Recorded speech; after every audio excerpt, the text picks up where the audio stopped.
very easy to make a fool of yourself.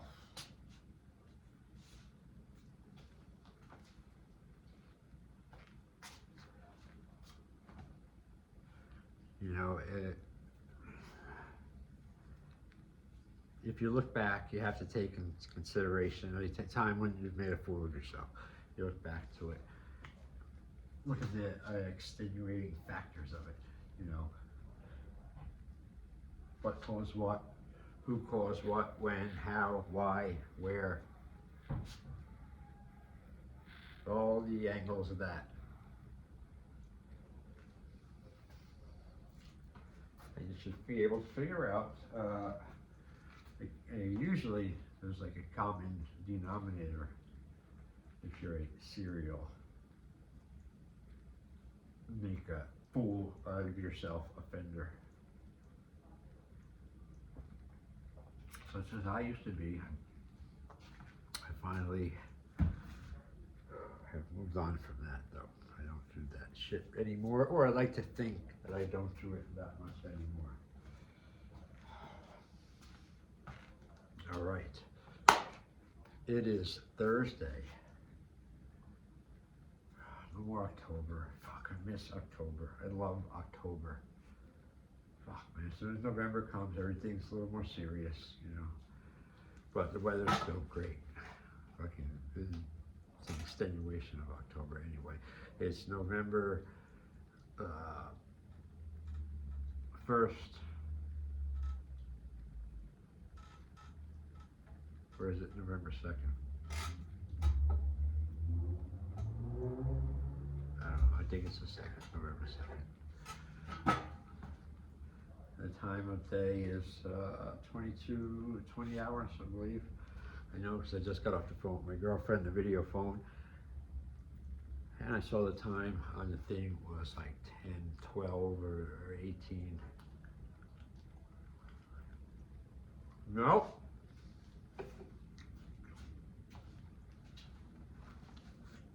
No. No, sorry. As a new rule I made for myself that I just broke. There's no eating when I'm doing the videos. That is gross, annoying, disgusting, unprofessional, gross. I saw myself doing it on a video and I was like appalled. I was like, oh, ugh. So it does pay to watch your own videos. Still didn't go back to the gym today. Why? Because I want to err on the side of caution with this because I do not want to get tripped up again.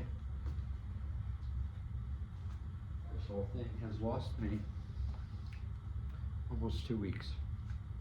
At the end, it's going to be about full 2 weeks that I went cut off at the hips, fall down, and down for the count for 2 weeks because of a very crucial mistake I made with something. And one thing turned into another, caused a.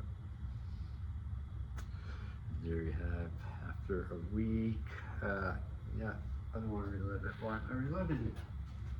Why do I do that? That's something about me too. I'm working to eradicate this compulsion of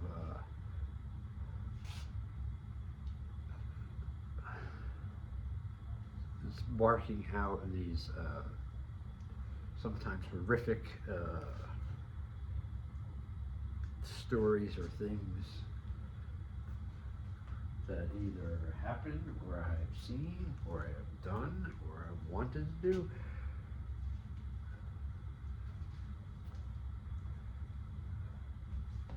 So I couldn't lift today, but I did go walking. I walked for about a mile, I'd say. Not the same as in the gym on the treadmill, but it was something. And tomorrow I will get back into the fucking gym and I will resume again. But then I'm gonna be sore and all this shit, and it's gonna take me a couple days to get back into my groove with the weights again, the way I like to do it, with the stretching and the cardio. And fuck, it's 2 weeks. I can't get over the fact of it. But I'm talking about it again, so I'm gonna stop.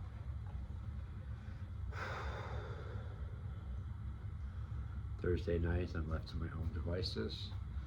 Close the little ladies at home, her temporary home, so she moves in here permanent with me. So when I'm on my own,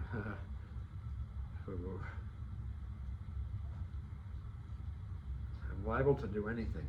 You know, I have shocked myself so many times of things that I've gotten into.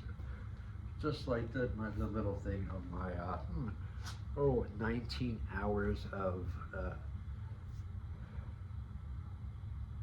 missing persons time. I was a missing persons for 19 hours, and I don't remember a fucking second of it. Not 1 second. How about that? Here's a trip story for you there. I was in South Carolina a couple years ago. My girlfriend, our first vacation together. Drove down there all night, overnight, no sleep. We get to the hotel. She just wants to check in and go to sleep. I'm not normal. I'm hyper, and I don't want to go to sleep. I want to go around, check around the town and stuff.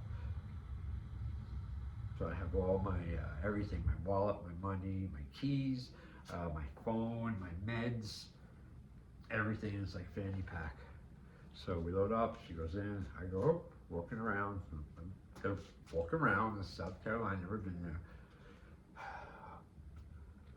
Long story short, I haven't slept all day, all night. It's night, daytime, I get there, I'm walking around, pretty quick, I got lost. I didn't know where the fuck I was, and I started panicking a little bit. The sleep, sun, I'm in this different land, this town, this is weird. I'm starting to, I call her, I couldn't get her on the phone, I got mad. We did get her on the phone, bickering. I lost my temper or something, I don't know. The phone call ended, I hung up or something, and I don't know, I called back, I couldn't get her.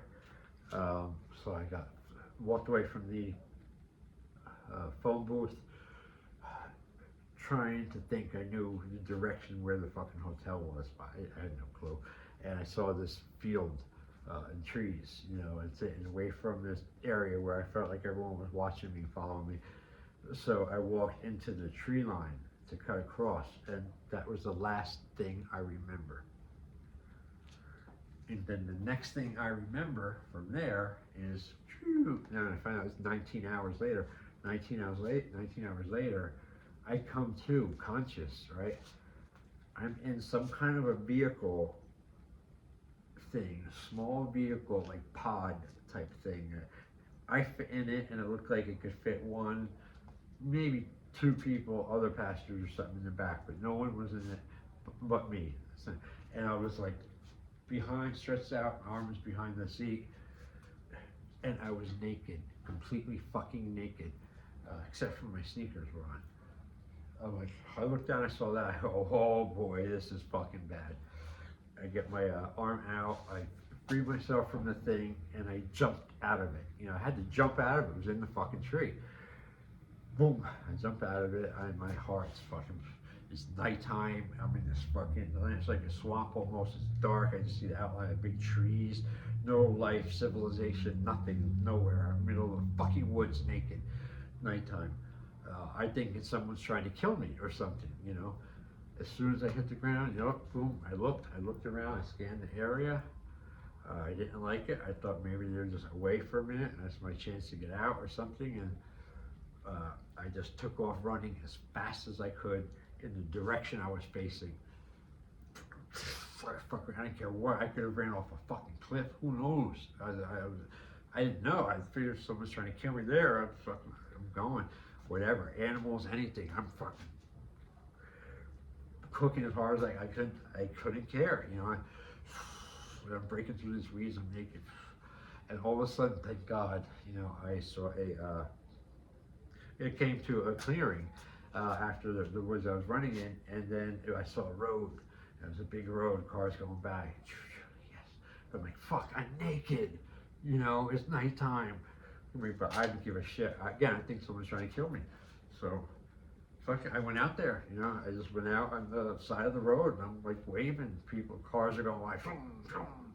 You know, I know it. And thank God someone had to call, because it wasn't long before I saw a, you know, ambulance coming, going on the other side, and then like a cop car came down my side first, and he approached me first. He gets out, talks to me, you know. I tell him my name, you know, gets my name. He's like, "Don't you know you're on the missing persons list?" I was like, "What? How the fuck would I know?" You know. But anyway, like, really? It's really bad. He's like, "For 19 hours." I'm like, "I'm not gone 19 hours. What the fuck?" You know. And finally, after they see me sitting there naked forever, the ambulance guy's talking and everything, and he's like, "Can you get him a blanket?" Finally, and he get me a blanket, and I got to cover up. And I also find out about the area that I just came out of, where I was in, was a fucking alligator swamp. It was an infested alligator area. He's like, nobody goes in there. I'm like, wow. Well, that's a story, isn't it? What the fuck? I still don't know what happened, you know.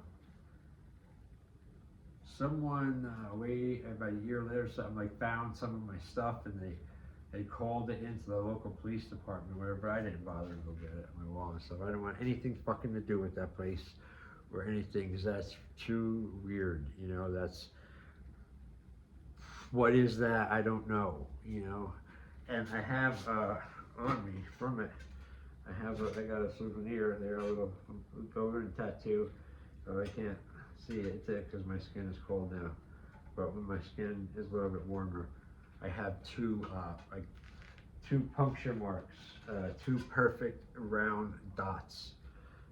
They're like little scars or something in me from that night, that time, and they never went away. Yeah, I can't show them yet. It's too cold. But that's a trip, you know. I'm starting to think, that's based on it. Everyone I tell, they believe everything pretty much usually, but they don't believe the part about the vehicle in the tree. They think that I got it wrong. They have it right. They tell me, no, well, no, you didn't. It wasn't that. It was something else. They weren't. So there you go. You know, so that's just one little incident, and a really big incident. Actually, it was very traumatic for me and my girlfriend. But we made it through, and brought us closer together. A strange way that those things do, you know. But ultimately, at the end of the day, I'm going to eat these orange slices so fucking bad right now before I finish this. But at the end of the day, you gotta realize and remember, you know, not every day is going to be a great day. Not every day is going to be an ultra great day. You know, not every day is going to be super shits. Not every day is going to be just lousy or mediocre. And you're going to have just, some that are colored in between. But no, and you can influence it a lot, but not completely. But know that as you go, just by the very act of merely holding on, getting through to the next second, and the second after that, and the second after that, just holding on in whatever situation you're in, merely doing so, not only places you as a winner, but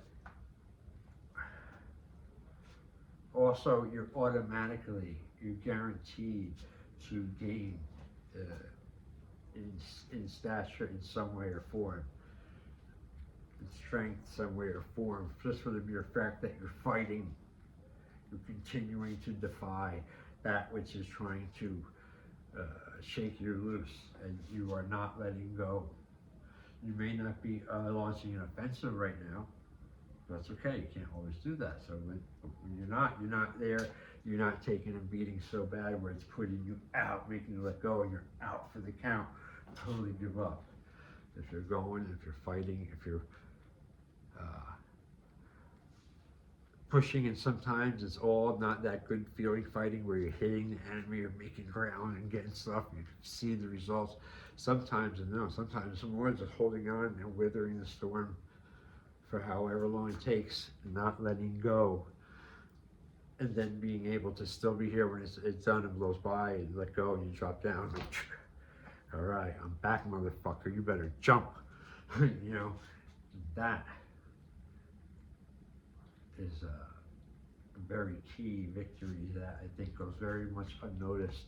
A lot of people don't think of it or identify it that much or magnify things like that much to point things out like that. But I do all the time. And I think everyone should as well in their own lives. Dissect your life and everything around it and find out what works, what doesn't work, what is necessary, what's unnecessary, what is against your true will and what isn't, what is, really a wolf in sheep's clothing, a hypocrite or whatever, what is, or what am I doing with myself that is contributing towards what I want, or what am I doing myself that is like diffracting, taking away from what I want. How much of it is me, how much of it other people,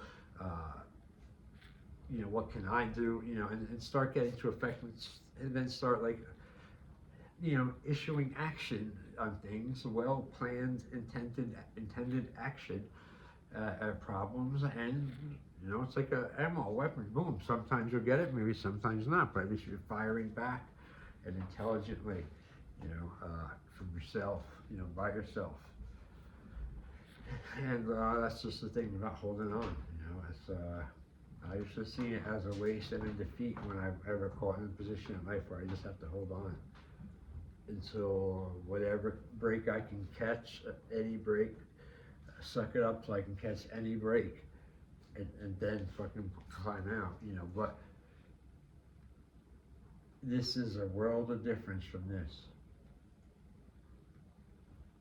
So, I believe that's all, folks. Signing out. Probably put this up without looking at it and watch it on TV later. All right. Jason, out.